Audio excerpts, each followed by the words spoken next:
Everything's out of the water, everything's simple.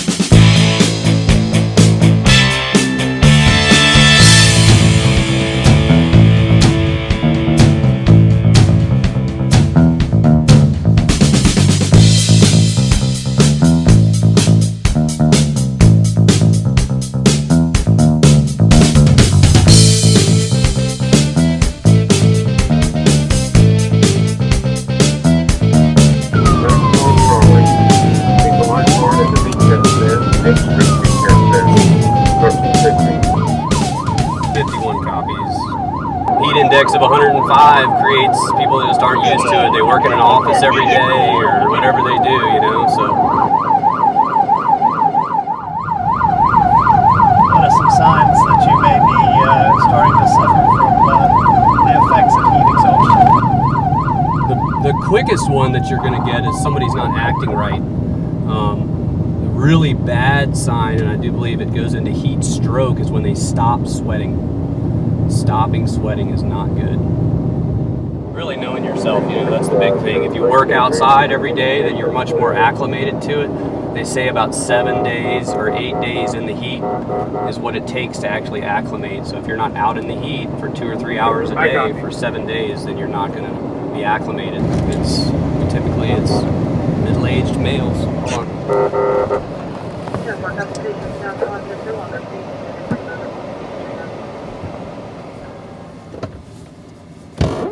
51's on scene. Pop up front. Yep. Is that mine? Are you good? Yeah, this is yours. Grab mine off the bike. Alright, so what happened today was a kid who had not eaten in at least 12 hours. He ended up collapsing on the beach, probably due to heat exhaustion, and he ended up seizing up. A couple ways you can avoid this are just staying hydrated and eating breakfast before you go out on a hot day. They're going to throw an IV in him, I'm sure, to get him rehydrated, but he came back pretty quickly, and heat exhaustion is very treatable on scene by lifeguards. The first thing we do is get shade, then you try and get some cold water on his neck. So we had a patron run to the ocean and soak a towel and put it under his neck. And this whole time, of course, I was keeping my fingers on his pulse, which was slow, worryingly. But pretty much you just have to get them to drink water if they come to, and if they don't, you have to keep them in the shade and keep their necks cold.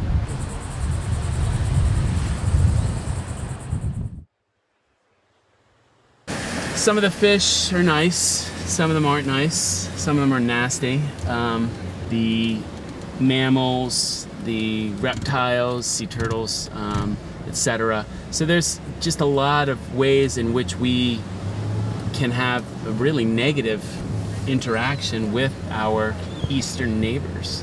We're in their domain, on the edge of their domain, and we need to be better neighbors and give them some space. They're fighting a losing battle, and anything we can do to make it less bad is just real good for them and for us. I got a phone call from some people from Nest, and then another phone call from the people at the pier.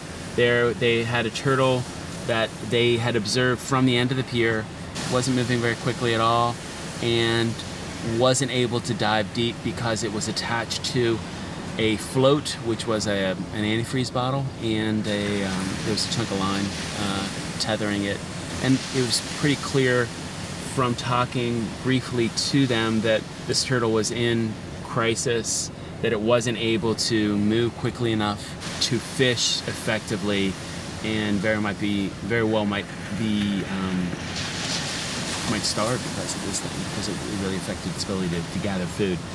So I let John know, and he headed towards the pier, and I went out to the end of the pier and took a knife and jumped off the end of the pier and swam out and grabbed it. When I first grabbed the first thing I did realize, however, was the way that the line was wrapped up around his fin. He was not going to make this. It was, yeah, there was several wraps tangled around his shoulder all the way up toward his body. I got a knife here, John.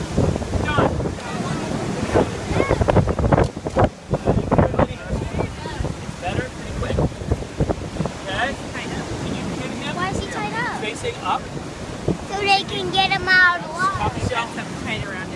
So it was tight enough that I couldn't get a finger behind it. There were a few signs that he was under stress anyway. He was probably, I guess, right around 85 pounds. And he had really large barnacles on him, which is a bad sign. The barnacles are supposed to be a little bit smaller. That was a sign of stress. The fact that he couldn't swim away from me fast enough to get away, that was a sign. Once I felt the kind of tangle around his shoulder, it was clear that I wasn't going to be able to cut him away in the water. So I was going to have to drag him on the beach. And then once we got to the beach, got a little help from some people there, and we cut the float away, but we decided pretty quickly that it did need some observation because it was so light. And we put it in the back of the truck and dragged it down to the building, and eventually it was picked up by Nest and taken over to the rehabilitation place.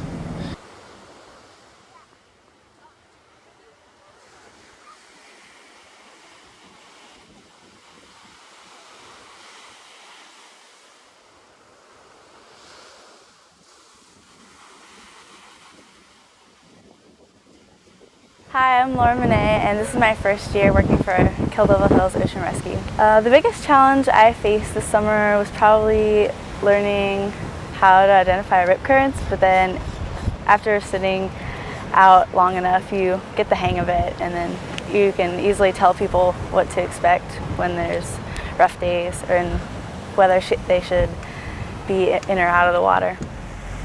Why would you go swimming right next to the rip current flag? Afternoon, everybody. Kildare Hills Ocean Rescue here. We've got a lot of rip currents in the area. Please pay attention to your little ones today on the beach. Try not to put the red flags up today. Please pay attention to the little ones. So the bathymetry of Kildare Hills, the bottom contours of Kildare Hills is sandy.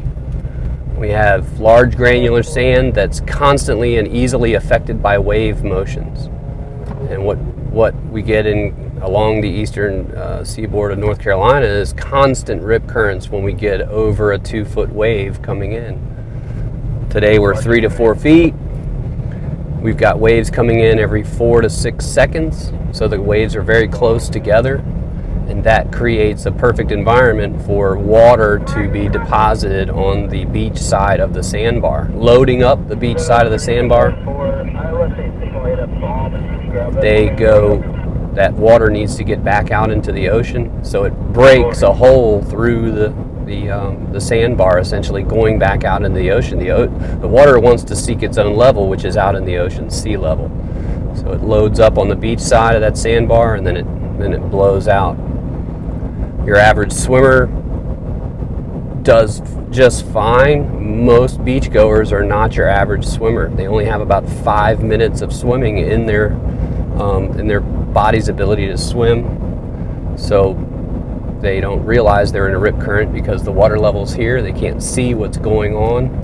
They try to make it back to the beach. They can't make it back to the beach, and they just try even harder. They keep swimming because they want to get straight to the beach. We've had entire church groups get sucked out into the ocean before. I think there was 16 people in one group that we had a line pulled out to and pulled them all in. It's just one of those things that when the ocean is inviting, a nice little wave coming in, it's not real windy, it's nice and warm, those are the days that we get really busy at Ocean Rescue, performing rip current assists or rescues. So this is actually what's going on underneath the water on sandbars. This is a rip in the sandbar, so you've got a high spot on the left and a high spot on the right, and then this break in the center. You see the wave just crashed on our side of it, and then that water is going to try to get back out into the ocean, and look at it, it's draining right out of that rip. It was like 12:30. And those girls are walking, they're about to step really quick of it. Now, that's the rip in the sandbar, or the hole. And the same thing can happen underwater and you don't see it. So those little rivers going out to sea is what a rip current is. You see, it's got a little angle to it. They're not always straight.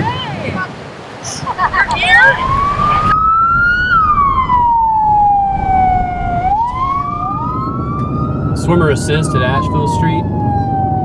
Rescue call. Lifeguards going in for one with flotation.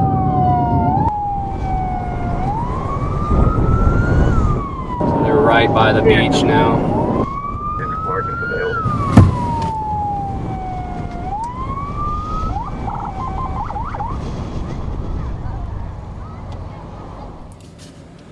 (1451) copies that clear at Asheville Street. The lifeguard just came in on the rescue. The little boy was he got pulled out, and now the supervisor is talking to him, make sure everything's good to go, and he's going to give her a ride back up to the stand.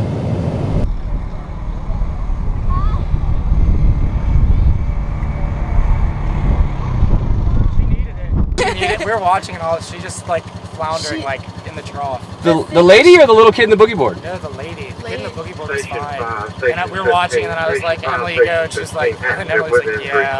She looked, the thing was, she Airback looked deployed. cool. Speed When I got to her, she was 5922 not. South Like, Virginia that's Trail. the thing. The switches just It's like hard to that. tell sometimes, but- 5922 South Virginia Good job. Trail. Thank you. Vehicles in the road. Applicant with injury. 15. My name is Genevieve Ramirez. Well, they call me Gigi. I'm from Kittleville Hills, North Carolina, and I've worked here for 3 years.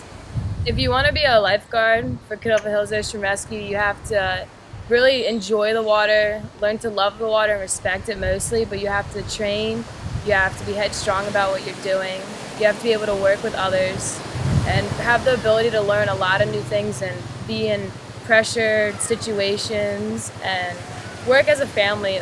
That's probably the biggest part, is because we all have each other's backs all the time. Weather report for today was rain and thunderstorms, and it's beautiful and sunny outside. So welcome to the Outer Banks in the world of meteorology, where they're wrong all the time. People on the beach are glad to have us out here, but we're glad to be out here. Okay, so the guy he's moving offshore. He's having a hard time keeping it all together. The wind is starting to oscillate, so it's a little bit offshore, so it's a good idea to keep him in close. I'm sure he's gonna flip again before this all goes right. Well, what happened is that a man who was like visiting here tried to go kayaking. It was his first time doing it, he just told me. And he had some trouble getting back in. That's what he was actually trying to do. He was caught in like the waves, and like he was getting pulled up a bit away. So he also had a problem with his paddle and his life jacket. Couldn't put it on, couldn't put a kayak back. So I decided to go there and check on him to make sure he was okay, or if he needed help to come in. Which is, I'm catching up my breath. Which he did need help. So once I got there, I told him to go back on the kayak, be comfortable. Once he was, we started coming over to the beach, talking to him, what he was doing here, make him like come back to himself a bit, because he didn't know really what to do. And once we got in, I explained to him how the waves are working, how the rip currents are working, so we'd be more aware about the danger we have here on the ocean. So that's probably it. The best part is when you got him to bail out of the boat as you were coming into the break. That was good. Yeah, Very good. I was like, I think you should get out because it's gonna be a bit wavy here. Yeah. But yeah, he was super. That would have been hard to handle. Well, I didn't want him to like sit on my face, you know. Exactly. You didn't need the kayak in your face. No, I didn't. Yeah. I didn't want to. Yeah. All right. As a lifeguard, we have to be out here in all different types of elements. We've been sitting out here in pelting rain with a strong northeast wind, or very hot, humid days with no wind.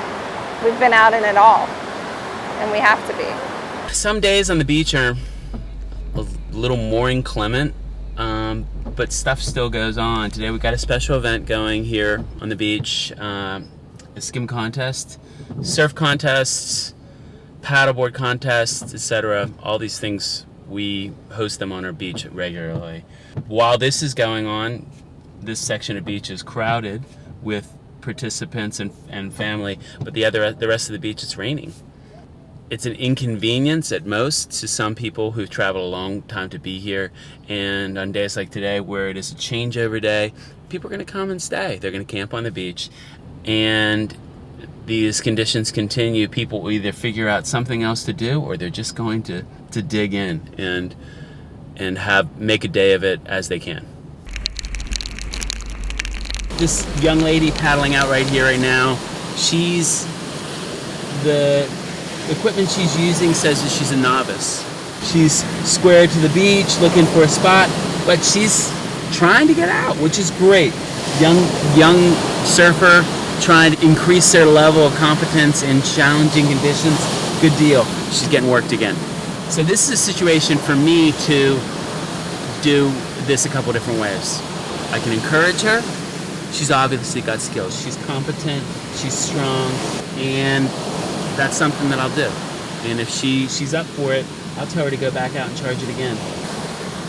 You almost had it. Okay. I'm not going back in. Well, no. What I'm telling you is don't worry about it. You were doing fine. You're up to the task. If you want to give it another whack, stay on the board, paddle. If the wave is green in front of you and gonna break on you, when you come off the board, instead of just bailing and letting it float, turn it over with you. When you come up, always make sure you surface with your hand over your head so you don't come into the fins or the board over your head, and look around really, really quickly. Jump on your board and paddle. Attack the surf, okay, a little bit. But you're doing really good. What's your name? Haley, I'm David. You're doing a great job. Get in it. Don't worry about it.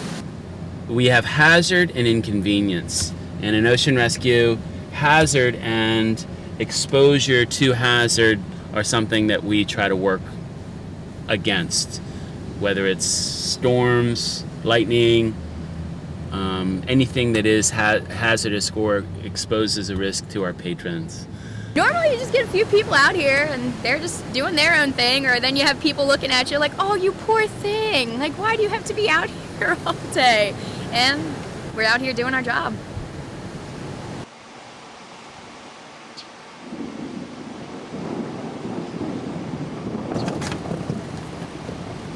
(1452) all guards. At this time, I'd like all the other guards to go ahead and start to pack up their gear, head back to the station. All right, so just made the call, told the guards to return to the station. Now what's in my mind is I've got people encamped on the beach who are trying to persevere and outlast the weather. So we'll drop it back and move into a roving patrol situation, and I will staff the other vehicle. My gut is that we're going to be fine, and that this weather that we're looking at is going to remain.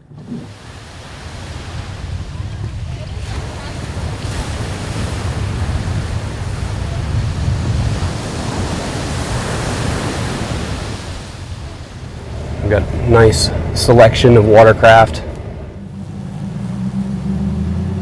2 stand-up style jet skis or older style jet skis that are in the bed of the pickup truck.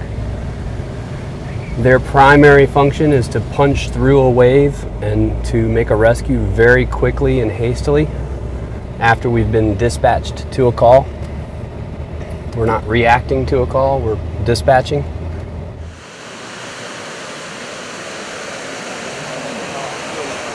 Then we have a sit-down jet ski, or what people consider a wave runner now. It's a Honda 3-person.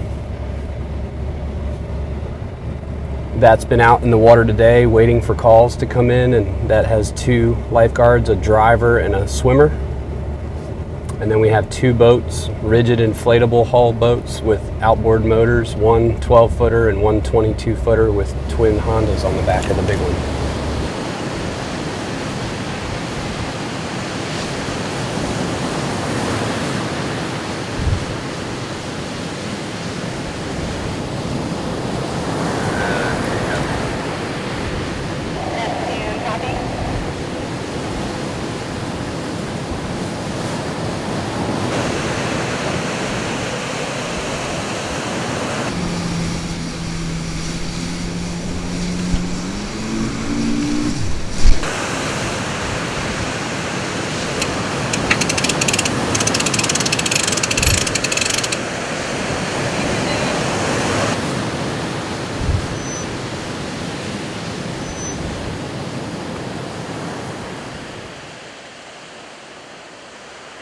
Pretty much can handle any condition that Mother Nature throws at us with the equipment that we have.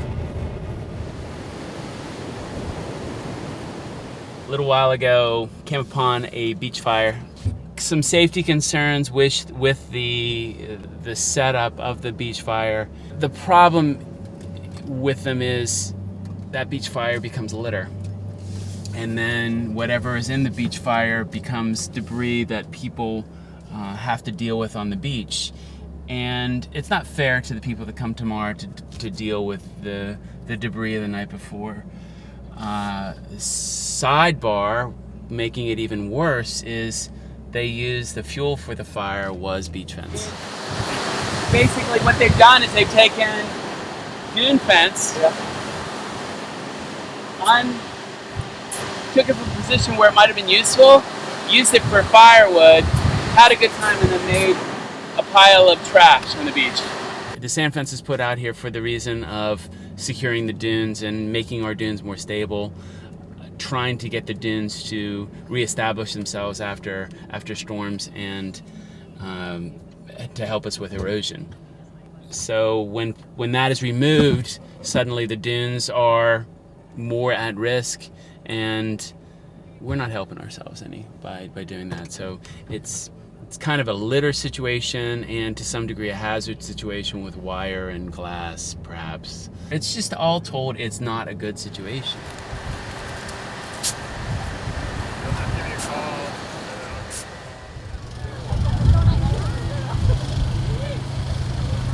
Okay, one of the things that is quite normal is when everybody wants their space on the beach. And it's a large part of the issue with the beach tents this year. It's a way for people to stake out their claim and get their area on the beach. Anybody have any idea what this is all about? That was just a particularly garish claim on the beach.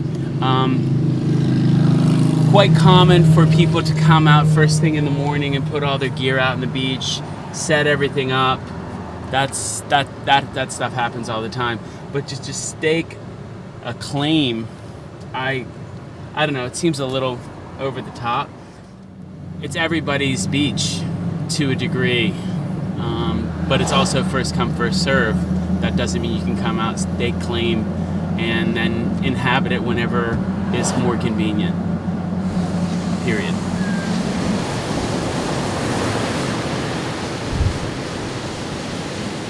Quite often, accessibility and access is an issue for us in ocean rescue.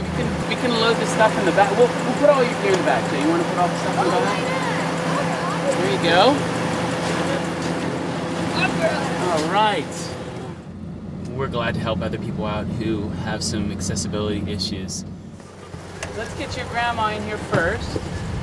Right up in here now.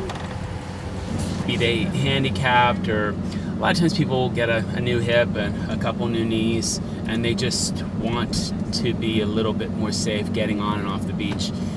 I'm glad to enable that.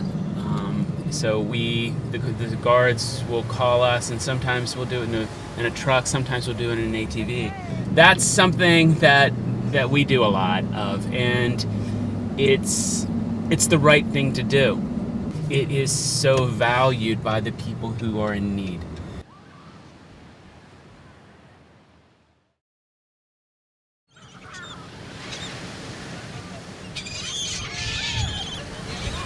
These are the non-glamorous days of lifeguards, the salad days, if you will. Very large crater dug directly behind a beach house. The family who was at the beach house all week told us that they would indeed fill it in because it was a big hole and easily a hazard, let alone the fact that there was garbage, ashes, other debris in the fire pit that was in the middle of it. When they leave it like that, we got to do something.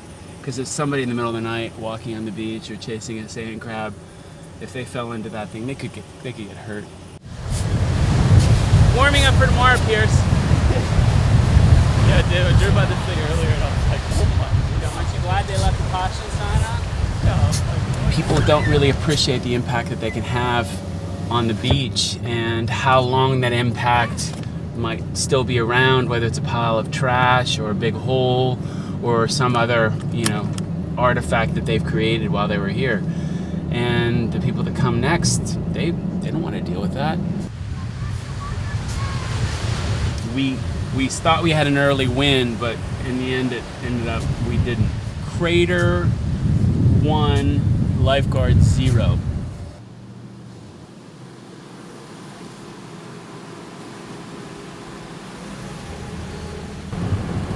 What do we got here?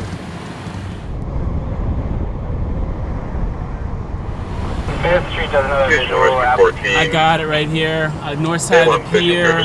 Somebody just pulled out of the water. CPR in progress. North side Avalon Pier. Drowning here, drowning patient was pulled from the water. CPR in progress. To the north end of the pier.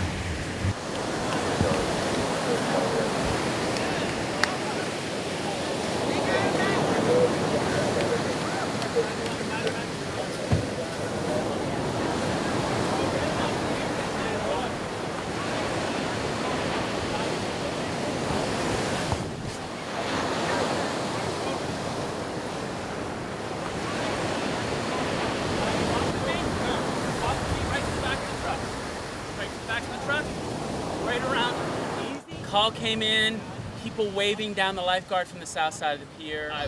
We were rolling it down in the truck. I was rolling down the truck, happened to be very, very well located to it. I knew exactly where Devin was, knew where he was going to be coming from. Guard closed on it from the south, we closed in from the north. We got here, many patrons assisting the gentleman out of the water. He had gone under for a short period of time. Apparently somebody was attempting CPR when we first arrived on scene. That may or may not have been necessary. It did not appear that he ever stopped, his heart ever stopped beating. Get out of the way. Get O2 on him right now. Get out of the way, guys. Get out of the way. However, he certainly will have aspirated salt water. And at that point, it was a grab and go. Dare Central 1454, have EMS meet us at Walker Street, drive over, Walker Street, drive over.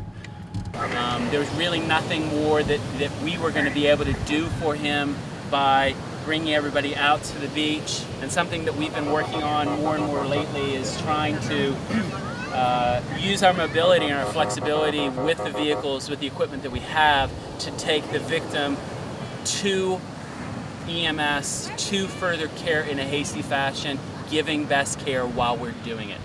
Okay, Michael, what's going to happen here? You want to slide out? Yeah, whatever you want me to do. What's going to happen, Michael, is we're going to go ahead. Ambulance is rolling up here. They're going to help you out. All right, keep breathing. I need you to breathe deep. Michael, breathe deep. I need you to breathe deep. Michael, listen to me. Listen. Breathe deep, Michael. Come on, wake up. Yes, that's you. Come on. He was able to maintain some focus and was able to communicate with me, not vocally, but was able to blink his eyes. He's pulled from the water, not breathing at this time. He is combative. However, he's resisting the O2. We need to make this happen quickly. That's a rough day for him, and I'm very hopeful that he gets good care from here on out. I mean, that's about as good as the call gets and about as worse of a call as you will get. I think everything went really smoothly, really textbook. All in all, I think it was a great call. Went just like it should. It's about as bad as it gets out here on the water. So good job all the way around, for sure.